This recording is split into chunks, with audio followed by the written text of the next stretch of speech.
तो James clear की एक बहुत ही मशहूर किताब है एटॉमिक हैबिट्स। इसका बुनियादी ख्याल बहुत सादा है, लेकिन बहुत गहरा भी है।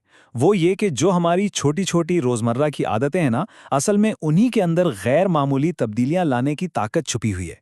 चले आज इसी ताकत को जरा समझने की कोशिश करते हैं। अच्छा, कभी ऐसा महसूस हुआ है कि आप बहुत मेहनत करें, दिन रात एक किए हुए हैं, लेकिन नतीजा कुछ भी नहीं निकल रहा? कोई तरक्की नजर ही नहीं आ रही। ये बहुत ही आम एहसास है, और सच पूछें तो काफी मायूस कुन भी। तो ये किताब जो है ना, ये इसी मसले की जड़ तक पहुंचती है और बताती है कि आखिर इसका हल क्या है। जेम्स क्लेयर इस कैफियत को एक नाम देते हैं, मायूसी की वादी, यानी द वैली ऑफ डिसअपॉइंटमेंट। ये वो वक्त होता है जब हम मेहनत तो कर रहे होते हैं, खूब कर रहे होते हैं, लेकिन नताइज वो एक खास लेवल तक पहुंचने से पहले नजर ही नहीं आते। और इसकी वजह यह है कि तरक्की कभी भी एक सीधी लकीर की तरह नहीं होती। इस बात को समझने के लिए बर्फ की मिसाल बेहतरीन है। सोचें कि एक बर्फ का टुकड़ा है और कमरे का दर्जा हरारत है 25 डिग्री। अब दर्जा हरारत बढ़ना शुरू होता है 26, 27, 30, 31 डिग्री, लेकिन बर्फ को कुछ नहीं होता, वो वैसी की वैसी ही है। इसका मतलब ये नहीं कि मेहनत ज़ाया हो रही है, नहीं, वो सारी तवानाई जमा हो रही है। और फिर जैसे ही दर्जा हरारत 32 डिग्री पर पहुंचता है, सिर्फ 1 डिग्री के फर्क से एक बहुत बड़ी तब्दीली आती है। बर्फ पिघलना शुरू हो जाती है। वो सारी जमाशुदा मेहनत आखिरकार एक ही लम्हे में अपना नतीजा दिखा देती है। और यही इस किताब का एक सबसे अहम नुक्ता है कि जो सबसे बड़े, सबसे ताकतवर नताइज होते हैं ना, वो हमेशा देर से मिलते हैं। और इसी वजह से नई आदतों पर कायम रहना इतना मुश्किल काम है। लोग अक्सर हिम्मत हार जाते हैं, बिल्कुल उस कामयाबी वाले लम्हे से जरा पहले। तो सवाल यह है कि इस मायूसी की वादी से निकला कैसे जाए? किताब का जवाब बहुत सादा लेकिन बहुत ताकतवर है। रोजाना सिर्फ 1% बेहतर होने की आदत अपनाई जाए। इसमें हैरत अंगेज ताकत छुपी है। ये नंबर देखें, 37 गुना। है ना हैरान कुन बात? इसका मतलब यह है कि अगर कोई शख्स सिर्फ 1 साल तक हर रोज खुद को सिर्फ 1% बेहतर बनाता है, तो साल के आखिर में वो 37 गुना बेहतर हो चुका होगा। यह है कंपाउंडिंग का कमाल। छोटी छोटी कोशिशें वक्त के साथ मिलकर इतने बड़े नताइज देती हैं। और इसके पीछे का हिसाब किताब तो और भी दिलचस्प है। देखें, अगर रोजाना 1% बेहतर हुए तो साल में 37 गुना बेहतरी। लेकिन अगर रोजाना 1% बदतर हुए तो नतीजा ये होगा कि साल के आखिर तक इंसान तकरीबन 0 पर पहुंच जाता है।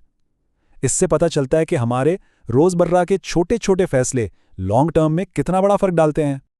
जैसा कि जेम्स क्लेयर कहते हैं, कामयाबी रोजमर्रा की आदतों का नतीजा है, ना कि जिंदगी में एक बार होने वाली तब्दीलियों का। यानी असल खेल मुस्तकिल मिजाजी का है, बड़ी बड़ी एक दिन की तब्दीलियों का नहीं। कामयाबी तो रोजाना की छोटी छोटी अच्छी आदतों को जमा करने का नाम है। एक और बड़ी दिलचस्प बात यह है कि हमारे जो आज के नतायज हैं ना, वो दरअसल हमारी पिछली आदतों का अक्स हैं। मतलब किसी की माली हालत उसकी माली आदतों का नतीजा है, किसी का वजन उसकी खाने पीने की आदतों का नतीजा है, यहां तक कि इल्म वो भी सीखने की आदतों का नतीजा है। इसका सीधा सा मतलब ये हुआ कि हमारा मुस्तकबिल इस बात पर मुनहसिर है कि आज हमारी आदतें किस सिमत जा रही हैं। चलें अब जरा अमली बातों की तरफ आते हैं। जेम्स क्लेयर ने आदतें बनाने के लिए तब्दीली के 4 कानून बताए हैं। ये एक बहुत ही जबरदस्त फ्रेमवर्क है। आइए देखते हैं कि ये कैसे काम करता है। तो ये हैं वो 4 कवानीन किसी भी अच्छी आदत को बनाने के लिए। पहला असूल, इसे वाज़े बनाएं, मेक इट ऑब्वियस। दूसरा, इसे पुरकशिश बनाएं, मेक इट अट्रैक्टिव। तीसरा, इसे आसान बनाएं, मेक इट ईजी। और चौथा, इसे इत्मीनान बख्श बनाएं, मेक इट सैटिस्फाइंग। बहुत सीधा और सादा सा फॉर्मूला है। तो पहले कानून को देखते हैं, इसे वाज़े बनाएं। इसका ताल्लुक हमारे माहौल से है। मतलब अच्छी आदत के लिए जो इशारा या क्यू है, उसे बिल्कुल अपनी नज़रों के सामने रखें। मिसाल के तौर पर, अगर दवा वक्त पर लेनी है तो बोतल को नलके के पास रख दें। गिटार की मशक करनी है तो उसे कमरे के बीच में रख दें ताकि नज़र पड़ती रहे। ज़्यादा पानी पीना है तो पानी की बोतलें भरकर घर में जगह जगह रख दें। यानी माहौल ही ऐसा बना दें कि अच्छी आदत खुद ब खुद याद आ जाए। और इसी कानून का उल्ट इस्तेमाल होता है बुरी आदतों को तोड़ने के लिए, यानी उसे गैर मरई बना दें, मेक इट इनविजिबल। मतलब ये कि जो चीज़ें बुरी आदत की याद दिलाती हैं, उन्हें अपनी नज़रों से, अपने माहौल से ही हटा दें। अच्छा, अब एक और बहुत बड़े और अहम तस्वुर की बात करते हैं। वो है अहदाफ यानी गोल्स पर नहीं बल्कि सिस्टम पर तवज्जो देना। ہم میں سے اکثر لوگ صرف نتائج پر نظر رکھتے ہیں، لیکن اصل چیز تو وہ پروسیس ہے، وہ سسٹم ہے جو ہمیں نتائج تک لے کر جاتا ہے۔ یہاں دیکھیں، یہ فرق بالکل واضح ہو جائے گا۔ ایک کوچ کا ہدف ہے چیمپئن شپ جیتنا، لیکن اس کا سسٹم کیا ہے؟ وہ سسٹم ہے کہ وہ کھلاڑیوں کو کیسے بھرتی کرتا ہے، روزانہ پریکٹس کیسے کرواتا ہے۔ اسی طرح ایک کاروباری کا ہدف تو $1 ملین کی کمپنی بنانا ہو سکتا ہے، لیکن اس کا سسٹم یہ ہے کہ وہ اپنے آئیڈیاز کو کیسے ٹیسٹ کرتا ہے، مارکیٹنگ کیسے کرتا ہے۔ تو بات بہت سادہ ہے، اہداف وہ ہیں جو ہم حاصل کرنا چاہتے ہیں، اور سسٹم وہ ہیں جو ہمیں وہاں تک پہنچاتے ہیں۔ اگر آپ اپنے سسٹم یعنی اپنے پروسیس کو ٹھیک کر لیں تو نتائج خود بخود ٹھیک ہو جائیں گے۔ اب ہم کتاب کے شاید سب سے گہرے اور سب سے اہم خیال کی طرف آ رہے ہیں، اور وہ ہے ہماری عادتوں اور ہماری اپنی شناخت کے درمیان کا تعلق۔ جیمز کلیئر کہتے ہیں، حقیقی رویے کی تبدیلی شناختی تبدیلی ہے۔ اس کا مطلب کیا ہے؟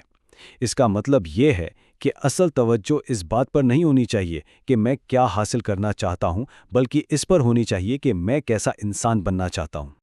اس کو اس طرح سوچیں کہ ہمارا ہر ایک عمل، ہر ایک ایکشن اس شخصیت کے لیے ایک ووٹ کی طرح ہے جو ہم بننا چاہتے ہیں۔ جب کوئی ورزش کرتا ہے تو وہ صرف کیلوریز نہیں جلا رہا ہوتا، بلکہ وہ ایک صحت مند انسان ہونے کی شناخت کے لیے ووٹ ڈال رہا ہوتا ہے۔ تو عادتیں صرف نتائج نہیں دیتی، وہ ہماری شناخت کو بناتی ہیں، اسے مضبوط کرتی ہیں۔ تو اب سوال یہ ہے کہ یہ شناختی تبدیلی شروع کیسے کی جائے؟ اس کے لیے کتاب میں ایک بہت ہی زبردست اور عملی طریقہ بتایا گیا ہے، 2 منٹ کا اصول۔ یہ اصول بہت سادہ ہے۔ کوئی بھی نئی عادت جب شروع کریں تو اسے اتنا چھوٹا کر دیں کہ وہ 2 منٹ سے بھی کم وقت میں ہو جائے۔ اس کو عملی طور پر کیسے کریں؟ بہت آسان ہے۔ اگر روزانہ کتاب پڑھنے کی عادت ڈالنی ہے تو اسے صرف 1 صفحہ پڑھنا بنا دیں۔ کلاس کے لیے پڑھنا ہے تو اسے صرف اپنے نوٹس کھولنا بنا دیں۔ 3 میل دوڑنا ہے؟ نہیں، صرف اپنے جوتے پہننا۔ مقصد یہ ہے کہ شروع کرنا اتنا آسان ہو جائے کہ اس میں کوئی رکاوٹ ہی نہ محسوس ہو۔ اور ایک بات یاد رکھنے کی ہے، یہ 2 منٹ کا اصول اصل میں ان 2 منٹ کے کام کے بارے میں ہے ہی نہیں۔ اس کا اصل مقصد ہے بس حاضر ہونے کی عادت ڈالنا، شوئنگ اپ کی عادت کو پکا کرنا۔ جب پہلا قدم اٹھانا اتنا آسان اور خودکار ہو جائے گا نا، تو باقی کا سفر خود بخود آسان ہو جاتا ہے۔ تو آخر میں ایک سوال ہے جس پر غور کرنا چاہیے۔ آج ایسی کون سی ایک 2 منٹ کی عادت شروع کی جا سکتی ہے جو اس شخصیت کے لیے ایک ووٹ ہو جسے اپنانے کی خواہش ہے؟ اس سوال کا جواب ڈھونڈنا یہی تبدیلی کی طرف پہلا اور سب سے اہم قدم ہے۔